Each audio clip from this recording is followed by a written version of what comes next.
Summary of TED Talks, pages 104 to 184. From preparation process to do it your way, presented by Ibot Young, MBA Strategic Management student, Funike University of Cameroon, April 2023 cohort. And this assignment is being done today, August 29th, A look at the preparation process. 2024. When you're delivering a TED Okay. Talk, it's important that you look thoroughly into the preparation process because that is what will help you to deliver an effective TED Talk. It is important that you prepare thoroughly so as to be able to deliver an effective TED Talk. And also, we have some key aspects to look into when it comes to the preparation process. The first is to research your topic deeply. It is important that you research your topic, have an in-depth, of your subject matter. Secondly, know your audience and what they expect of you. It is important that you get to understand the audience that will be at your talk or that you'll be delivering this particular or that particular talk to. So you get to know who they are, you get to understand what their expectations of you are. It's very important because everybody that walks into a TED Talk room, they're expecting something of you who is delivering the talk. So it is important that you get to know your audience and know what exactly are their expectations so that you will be able via your talk to meet their expectation. Thirdly, structure your talk for maximum impact. It's not just enough to talk to people, it's not just enough to stand out there and talk, but it's important that at the end of your talk or throughout your talk, people should be impacted. So it is important that you structure your talk, you lay out your talk in a way that it will impact your audience to the maximum. The next thing we are going to be looking at is the talk structure and flow. It is important that your talk has a good structure and a great flow. All right, because when your talk is well structured, trust me, the flow is going to be amazing. And the first thing you're going to be looking at in the talk structure is the introduction. Your introduction should be able to grab the attention of your audience. All right, your introduction should be compelling, it should be captivating, it should be mind blowing, right? So as to get the attention of your audience. And then, secondly, on your talk structure should be the body.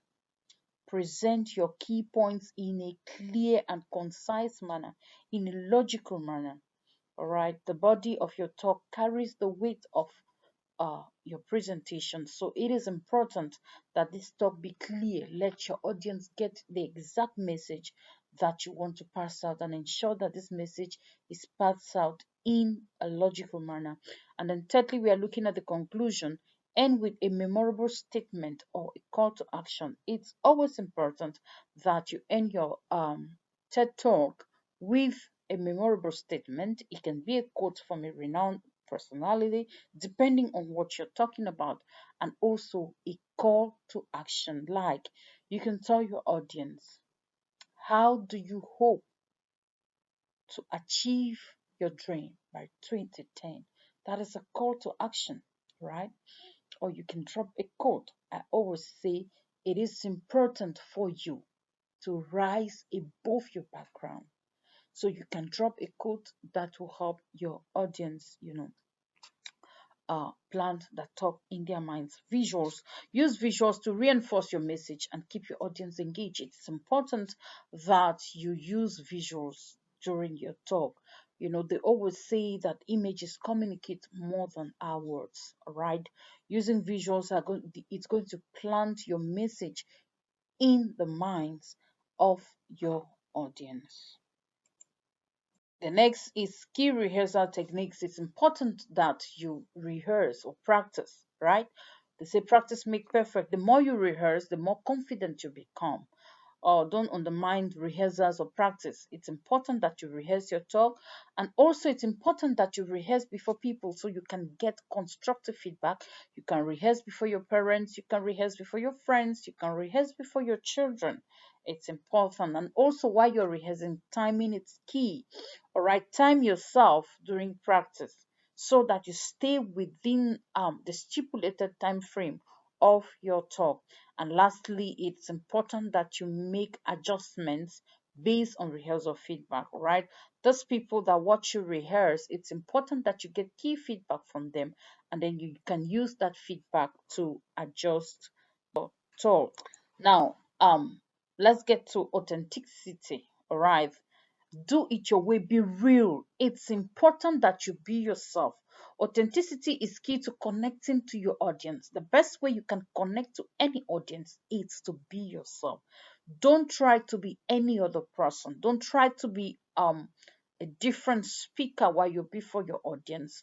Don't try to be somebody that you're not, or imitate another body or another person. Sorry, just be authentic. All right. And secondly, have your unique style. Embrace your personal style, own it. Okay, embrace your style of speaking, whether you like to speak in a humorous way, serious, inspirational. Embrace your unique style of speaking. And thirdly, storytelling.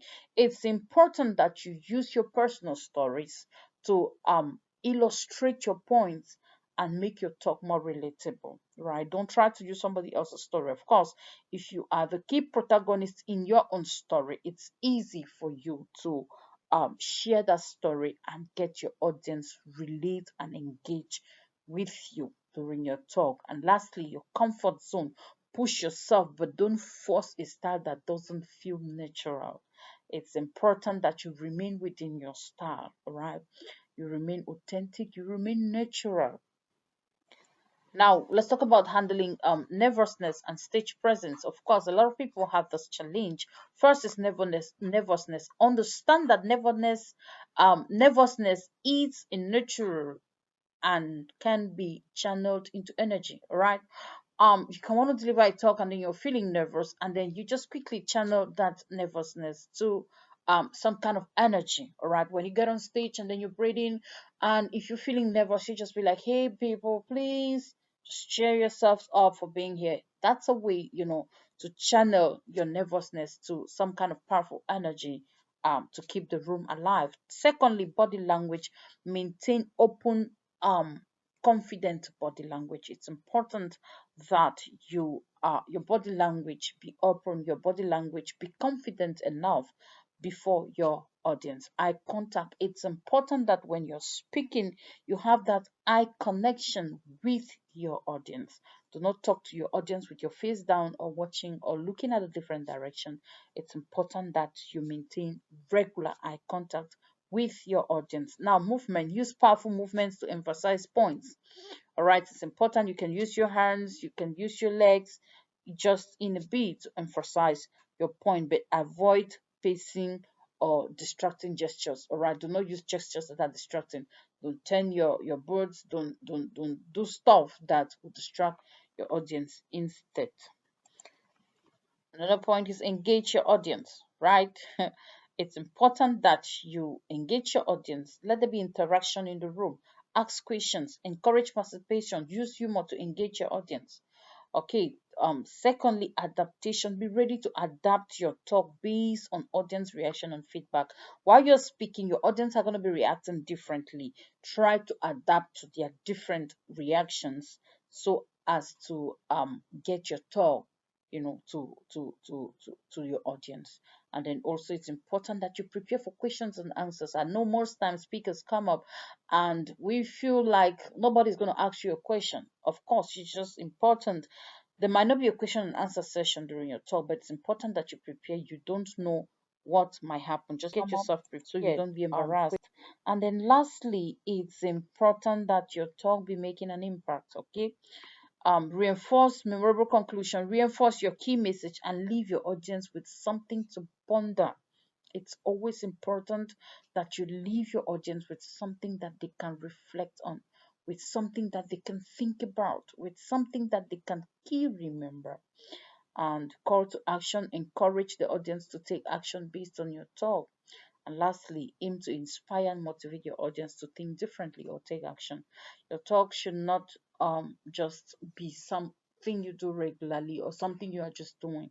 Let your talk be able to motivate and to inspire your audience. Now, the key takeaways for this is one, preparation is critical. Proper preparation sets the foundation for a successful talk. Okay, it's important that you prepare. Secondly, authenticity will forever win. Be genuine and true to yourself. And lastly, engage your audience. Engagement is very important, it's very crucial, it's very essential. Keep your audience engaged and connected throughout your Thank you so much for your kind attention. I am Rahel Ayo for Nick University.